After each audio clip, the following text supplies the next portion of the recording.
Weight lose करना आजकल इसलिए मुश्किल हो गया है अनफॉर्चुनेटली, हमारी डाइटरी हैबिट्स और हमारी लाइफस्टाइल। हमारा लाइफस्टाइल बहुत इस तरह हो गया है कि हम बैठे रहते हैं, फिज़िकल एक्टिविटी बहुत कम हो गई है।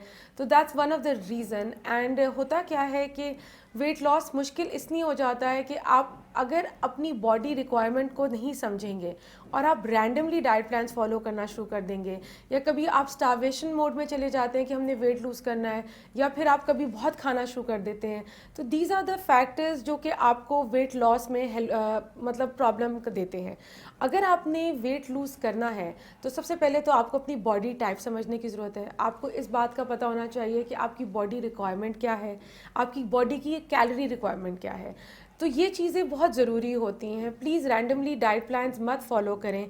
आपको अपने बारे में पता होना चाहिए कि आप अगर गॉड फॉरबिड डायबिटिक हैं तो आपको किन चीज़ों का ख्याल रखना है, आपकी अगर आप हाइपरटेंसिव हैं तो किन चीज़ों का ख्याल रखना है।